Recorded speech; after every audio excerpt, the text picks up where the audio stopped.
Ako po si LJ de la Cruz Matunding, kilala bilang Sikat Pilipinas.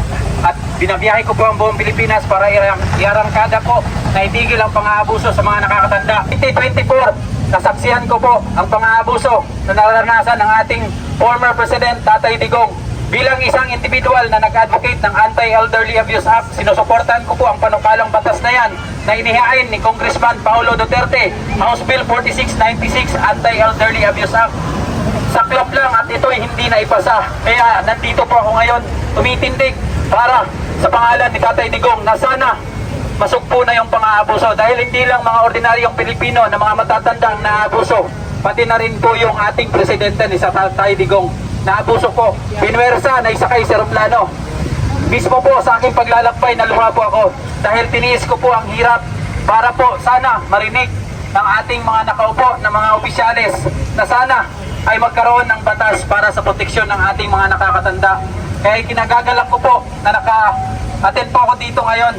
Kasama po ang DRS Rider dahil ako po ay nasa gitna nila kanina sa biyahe po galing Liwasang Bonifacio. Medyo kinakabahan po ako kasi napagkakamalang nangangalakal po yung aking bisikleta kasi sobra-sobra na po yung mga pirma at sticker at mga tarpaulin na nagpapakita ng suporta ng mga alkalde, gobernador sa 40 province na aking nabisita mula Bukidnon.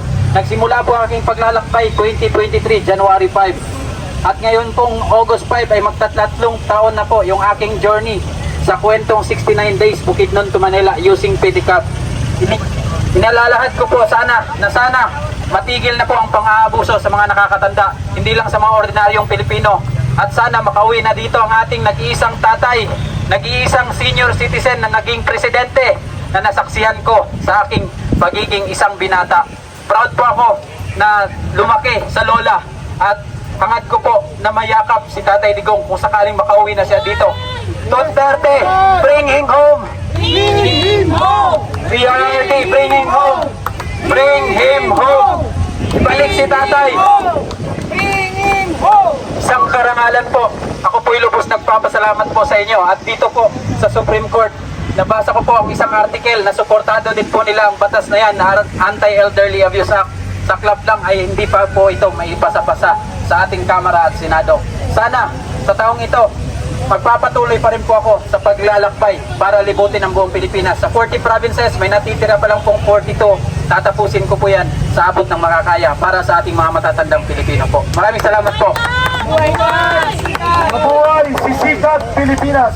Nakakabagmag damdamin po ang kanyang ipinahayag. Walang ibang nagtaksil sa pinakamamahal na naging Pangulo ng bansa na si Tatay Digong, kundi ang sariling gobyerno mismo na sana ay siyang nagtatanggol at nagkalinga sa kanya.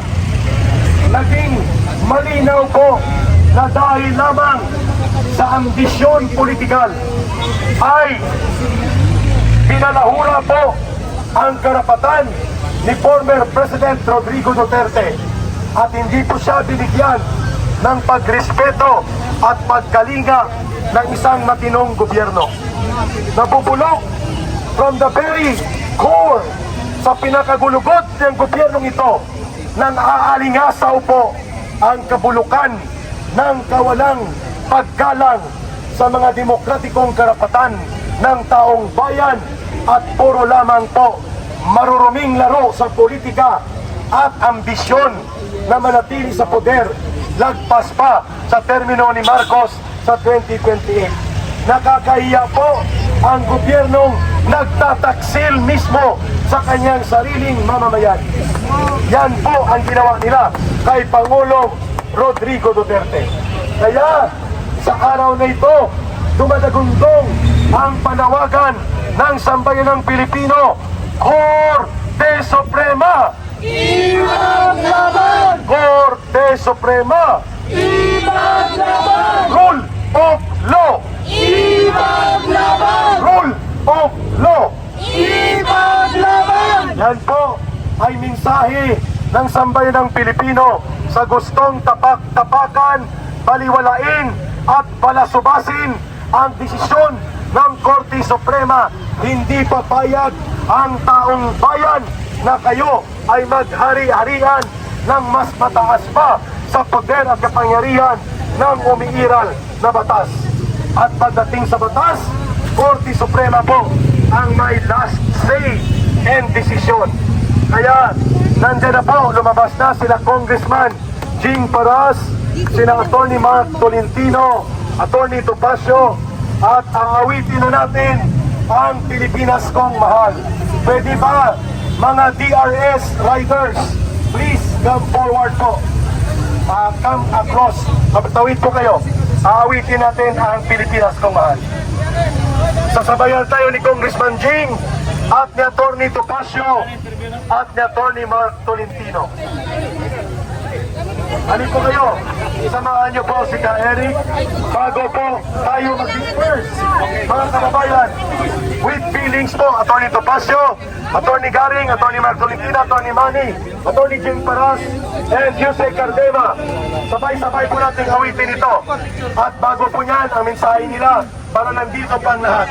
Ang bayan ko'y tanging ikaw, Pilipinas kong mahal, ang puso ko at buhay mo sa iyo'y ibibigay tungkulin ko sa'yo.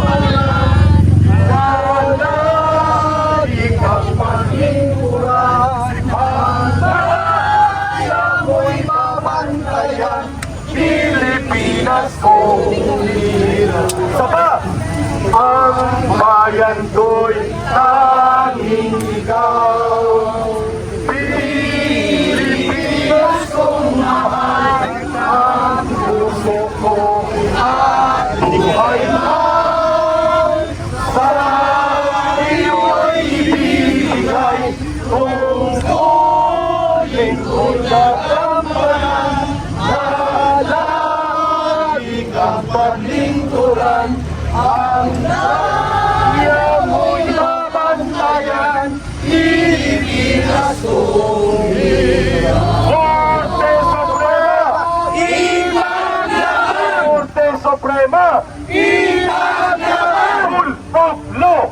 Ipaglaban! Rule of law!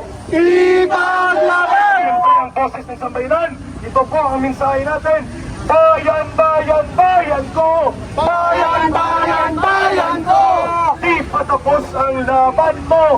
Di patapos ang laban mo! Gobyernong manloloko! Gobyernong manloloko! Labanan mo, itakwil mo! Labanan mo, itakwil mo! Mabuhay ang sambayan ng Pilipino! Narito ang mamamayan kasama si Chairman Cardeva sa aming huling pag-uulat sa bahaging ito ng ating pagkilos sa harap ng Korte Suprema. Hello! Required na po natin ang petition to declare yung mga respondent for indirect as lawyers and as officers of the court. We have the duty to defend the integrity of ang Philippine Supreme Court. And second, yes, may tinatawag tayong freedom of press, freedom of expression, but hindi yan absolute. Kailangan hindi maka-epekto sa proper administration of justice. Kasi kung wala ng integrity ang Supreme Court, sana tayo maniwala. Where is the justice now kung wala ng integrity ang Supreme Court? That's why, as lawyers and as Filipino, we have to defend the Supreme Court and lahat po ng mga justices ng Supreme Court. Thank you. Magpapasalamat lamang po ako sa lahat ng lumahok. Pinakita nyo na kayo ay para sa bayan, higit sa lahat. Maraming salamat. Mabuhay kayo at lahat ng ugat sa inyong katawan. Mabuhay ang Pilipinas. Mabuhay ang Korte Suprema. Mabuhay tayong lahat. Lahat ng ugat daw, ha? Si Chairman Cardeva po para sa kanyang pagsasalita sa araw. Thank you. Mula po sa Duterte Youth Party List, ang number 1 na party list na ibinoto ng ating mga pulis at sundalo, ng ating mga OFWs buong mundo. Kami po ay nagiging boses ng lampas 2 milyong Pilipino sa pagsuporta sa Supreme Court. Yung iba doon sa Kongreso nagrarally para pabaksakin ang gobyerno. tayo po dito ay nagrarally para suportahan ang gobyerno at ang Korte Suprema. Dahil kung walang susuporta sa Korte Suprema at sa rule of law, wala nang hustisya sa bansang ito.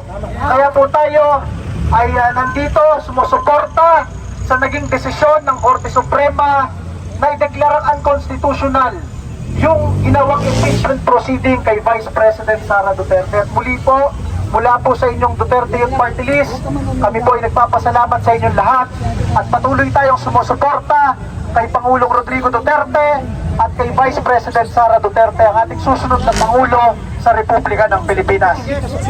Duterte! Duterte! Duterte! Okay, mga kababayan, dito na po magtatapos ang ating pagkilos, pero hindi dito matatapos ang ating pagkakaisa. Mabuhay at magtatagumpay ang sambayan ng Pilipino. Naway kasihan kayo ng Panginoon. God bless everyone and Allah be with you when you go home. We will claim victory in due time. Darating po yan. Maraming salamat. Mabuhay po yung lahat. Pakinggan ang huling dalawang solidarity messages. Last na po ito. Kahit nagsilang si Chairman Mong Kulamit ng MNLF Davao Region at si Colonel Metran. Okay? Halika na. Chairman Mong Kulamit. And then si Colonel Metran. Kailangan mo bang sabihin? Maghanda na! Yun lang, maghanda na kayo. Lahat ng sinasabi ni Brother Eric. Overheat na yung cellphone mo. Wala na, pabalik-balik na lang tayo ng buwan. Maraming salamat sa mga nag-volunteer para sa social media at sa lahat. So, nandito na lahat. Hindi ko na sila pili pangalanan. Tatagal ito. Okay, address speaker, sino? Eric.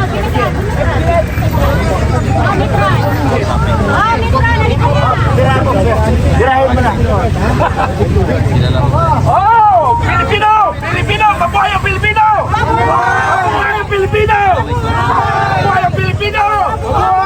Mabuhay ang Pilipino Guerrilla Forces! Mabuhay tayong lahat! Magkaisa tayo! Magkaisa tayo para sa bayan! Baluktot ng gobyernong ito!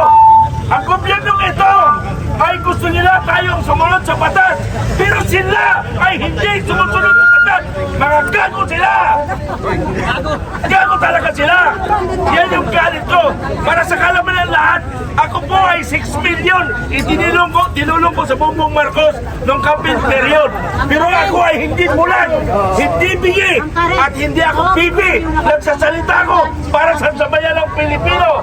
Kaya magkaisa tayo, panahon na ito na magkaisa tayo na sinasabi ni Vice President Sara na yung sa libigan ng bayani na dapat niya itapon sa West Philippine Sea. Ipapalit natin kung sino dapat ipapalit natin doon kung kinakailangan ayon sa saligang batas.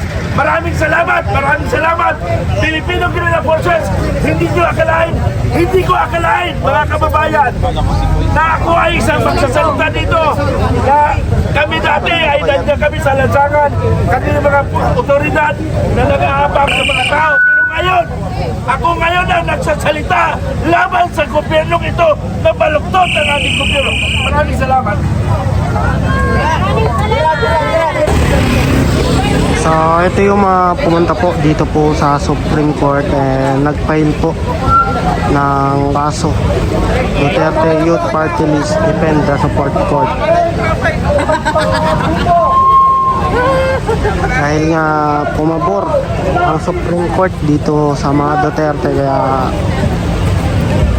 malaki ang suporta na tinatanggap po ng mga Duterte supporter dito sa laking pasalamat na naging patas ang Supreme Court sa mga ganitong mga talakayan.